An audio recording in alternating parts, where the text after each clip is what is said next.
Bonjour, bonsoir, bonne nuit, bienvenue sur Radio Thaïlande. Après, je crois, environ 2 semaines de silence, je reviens avec un épisode consacré, voilà, une petite réflexion idéologique sur la pertinence ou non d'être de gauche, mais aussi quelle alternative, si on considère, ce qui est mon cas, que la gauche radicale telle qu'elle s'exprime aujourd'hui n'est pas une solution pour un monde meilleur. Tel est l'objectif, n'est-ce pas? Voilà, quelle alternative à cela? Donc déjà, je voulais revenir sur une contradiction, une impasse selon moi, que j'ai déjà exprimée dans d'autres vidéos et que je veux réexprimer ici en introduction, comme je dirais socle de la vidéo. Je trouve qu'il y a une contradiction fondamentale à vouloir taxer les riches, à vouloir toujours plus de redistribution, donc à proposer ça comme solution finalement à la cruauté du monde. Pourquoi? Parce que, en tout cas, peut-être, enfin, d'une part on sait que ça marche pas vraiment, mais de toute façon, voilà, j'y vois une contradiction morale. Si on se veut moral, on peut aussi dire finalement moi je suis gauche et je suis pas moral. Pourquoi j'y vois une contradiction morale? Puisque ces mêmes gens, a priori de gauche humaniste, vont nous dire que les grands groupes capitalistes et les riches, finalement, s'enrichissent en exploitant, en polluant, en étant inhumains, finalement, en ne mettant pas l'humain au cœur de la préoccupation. Donc en étant rude, en étant cruel, en exploitant les faibles. Voilà, la liste est longue. Sorte de cette puissance presque maléfique de l'argent. Malgré tout, on veut leur prendre leur argent. Alors que si on était, je dirais, cohérent dans une certaine pureté morale, un certain humanisme, on va dire, attends, j'en veux pas de ton argent, il est dégueu. T'as gagné ton argent en polluant, en exploitant, en trichant. Mais non, la vérité, c'est que tant que tu m'en redonnes un peu, je vais un peu fermer les yeux sur la façon dont tu as gagné ton argent. Donc voilà, je l'ai déjà dit, je le répète, je trouve qu'il y a une contradiction fondamentale dans une telle démarche. Et c'est pour ça que je ne peux pas souscrire à un projet de gauche radicale. Alors vous allez me dire, est-ce que finalement on se contente alors des choses en état, l'ultralibéralisme sauvage, etc. Ben non, ça ne me satisfait pas non plus, ni l'un ni l'autre. Voilà. Alors, est-ce que c'est la solution du juste milieu? Alors vous allez me dire, t'es centriste, ça a toujours été centriste, finalement, tu t'en contentes bien, d'un petit social-libéralisme tiède qui prend un peu mais pas trop, voilà, qui essaye de réguler un peu mais pas trop. Et non, je m'en satisfais pas aujourd'hui. Oui, moindre mal. Oui, j'ai voté Macron, je le regrette pas encore, même si je vais mettre une petite pique quand même après. Donc non, je ne me satisfais pas non plus d'un social-libéralisme faible, enfin tiède. Alors, quelle alternative? Une fois, je suis à peu près dans les temps. Quelle alternative pour un monde meilleur si certaines personnes espèrent encore un monde meilleur? Je fais partie, oui, des personnes qui qui espèrent encore un monde meilleur, voilà, qui sans doute passeront une petite partie de leur vie, quand je ne serai pas occupé à essayer de la gagner, ma vie, à réfléchir, voilà. Là, ce que je fais, c'est un peu de l'idéologie. Bon, mais me dire, ouais, c'est bien un truc de français, ça sert à rien. N'empêche, je le fais, voilà. Puis j'ai quand même apparemment quelques personnes qui me regardent et qui semblent trouver ça pas si désagréable ou pas si inintéressant. Donc, alternative. Alors, le communisme, qui a longtemps tenu la corde comme alternative au capitalisme, hélas, a terminé dans le fossé. Voilà, le communisme, voilà, l'histoire a prouvé que ça ne fonctionnait pas. Voilà, c'est un échec. Le communisme, vraiment, aller au bout de la socialisation des moyens de production, la remise en cause de la société privée. L'histoire a montré, la pratique a montré que cela n'amène pas un monde meilleur. Voilà, je pense que l'être humain, sans doute, c'est trop beau pour l'être humain, quoi, sans doute, ça marche pas. Voilà. Le rôle est trop grand, si vous voulez, je pense. C'est un petit peu, voilà, comme un habit trop grand. Au final, si vous mettez un habit beaucoup trop grand pour vous, il vous glisse des épaules et vous vous retrouvez nu comme un verre. C'est peut-être ça un peu le communisme. Donc le communisme, ça marche pas. Alors après, qu'est-ce qu'on a? Bon, on a éventuellement, c'est ça, dans l'air du temps, on a un Jean-Luc Mélenchon qui va nous dire non, non, je ne me contente pas de prendre aux riches, je vous propose la constituante. Là, on refait tout. on fait table rase. Donc la constituante, pour ceux qui n'ont pas suivi, c'est quoi? Ça consiste à tirer au sort, je crois en tout cas désigner ou tirer au sort un certain nombre de gens parmi le peuple, hein, ça peut être vous là demain, et on va dire tiens, réécris une constitution, hop là. Alors là, des gens qui n'ont aucune expérience politique, juridique, économique, géopolitique, vont devoir réécrire les règles de vie en société et le cadre qui régit les lois, quoi. Alors bon, c'est quand même un peu flippant, parce que bon, soit ils vont être téléguidés, c'est une critique qui est faite à la Constitution, soit ils vont être téléguidés, mais donc par des gens dont finalement on ne sait pas vraiment quelles sont leurs intentions, soit ils font vraiment ça entre eux, et ça risque quand même de se retourner contre eux, parce qu'à un moment donné, il y a quand même le risque que ces gens-là fassent un truc qui est un peu à côté de la plaque, quoi, un peu à côté des réalités du monde. Puisque si vous vous dites, même s'ils sont pleins de bonne volonté, justement, ah bah non, nous on est entre nous, on n'aime pas trop l'argent, vous savez, on va vivre d'eau et d'eau fraîche, on va s'entraider, on est gentil, on aime la nature, on n'aime pas les méchants capitalistes, puis on pense que les Chinois ils sont un peu bizarres, ça risque quand même de donner un truc qui marche pas très bien, et le risque c'est au final que vous creviez la dalle, quoi, voilà, et que vous mouriez de froid l'hiver. Donc la constituante, pas terrible.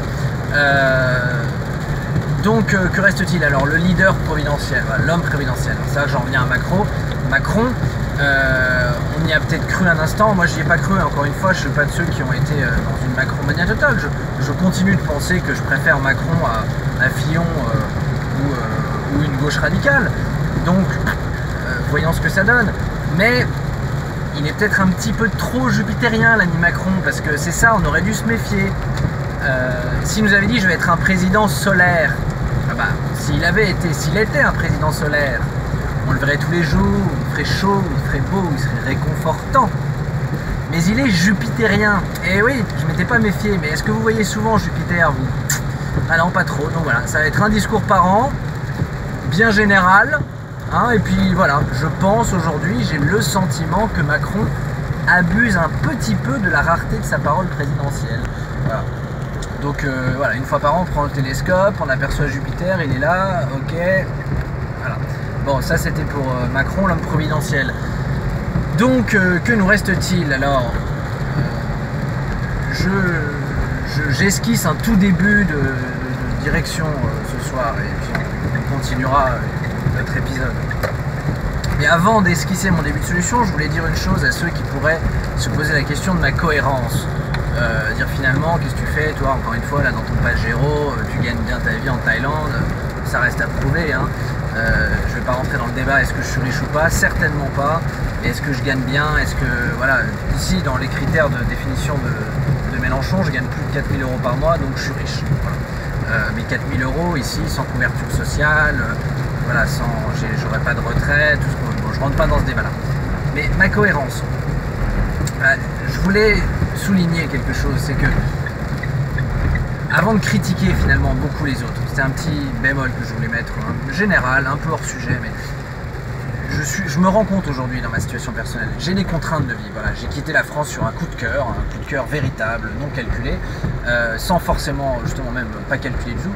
Aujourd'hui, voilà, je suis dans un pays où je ne pourrais pas être fonctionnaire, je ne pourrais pas être homme politique, je ne pourrais pas avoir des subventions d'État pour être artiste, ou je ne pourrais pas être intermittent du spectacle. Donc en fait, tant que je suis ici en Thaïlande, je n'ai d'autre choix que de bosser pour gagner ma croûte, et donc dans le secteur privé, voilà, selon les règles effectivement d'une économie libérale. Donc aujourd'hui, si vous voulez, à moins de quitter ma femme ou de lui dire on rentre en France, puis on va vraiment être bien dans la galère, parce qu'on va quand même être là pour le coup, j'aurai même pas le chômage, pas trop ce que je vais faire, ou finalement rentrer en France pour refaire la même chose, mais avec 7 ans de cotisation, retraite en retard. Donc j'ai pas vraiment le choix aujourd'hui que de bosser, quoi, voilà, bosser dans le privé. Donc j'en suis là, et beaucoup de gens, je pense, en cela, et c'est ce que je voulais un peu mettre en avant, c'est que la vie, on n'a pas toujours le choix, on peut pas toujours parfaitement contrôler tout dans sa vie. Et je pense qu'avant de critiquer, voilà, des gens, dire ouais non mais lui de toute façon genre, il bosse dans le privé, ou lui il gagne de l'argent, ou lui il a raté sa vie, toute critique que vous pouvez faire à des gens, il n'est pas cohérent.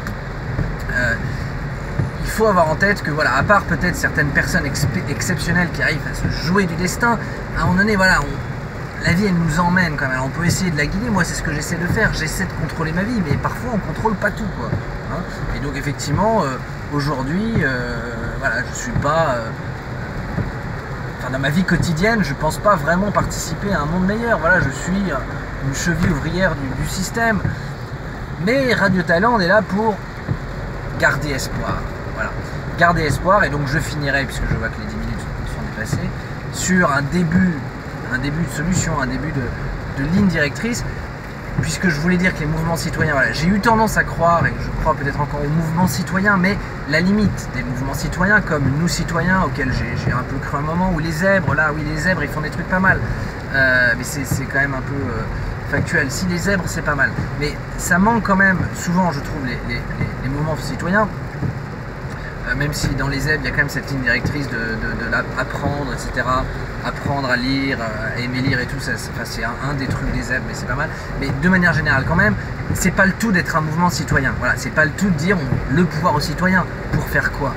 C'est ça la question, pour faire quoi? Une fois que vous serez, c'est un peu le problème avec les constituantes, une fois que vous serez là avec votre constitution à écrire, c'est quoi votre ligne directrice? C'est quoi votre objectif fondamental? Eh bien, moi je pense que mon objectif fondamental, l'objectif fondamental idéal d'une société, ça pourrait être la reconquête du beau. Du beau, voilà. Remettre le beau, l'esthétique, la qualité, ça va avec ça aussi. Le beau, la qualité, l'esthétique, au centre de toute réflexion, au centre de toute préoccupation, comme préalable de toute réalisation. Et ce serait, voilà, petite utopie, la réconciliation d'une culture classique, d'un monde classique, voilà, qu'on a connu à la Renaissance, 17e, 18e siècle, où le beau était quand même très présent comme quête, mais où le confort de vie était médiocre, où on mourait de la peste noire, où ça puait dans les rues, et où pour le coup les niveaux d'inégalité, de privilèges étaient très élevés, et la vie sans doute des gens qui n'étaient pas au sommet vraiment extrêmement difficile. Et puis une époque moderne où on a pas mal progressé sur le confort, la santé, voilà, les inégalités, mais en oubliant totalement, enfin certaines personnes non, mais la plupart, la société dans sa ligne directrice, a complètement balayé le beau, c'est balayé. Ce qu'on fait est moche, les villes qu'on fait est moche, la route sur laquelle je suis en train de rouler est objectivement d'une laideur incroyable, c'est moche le béton.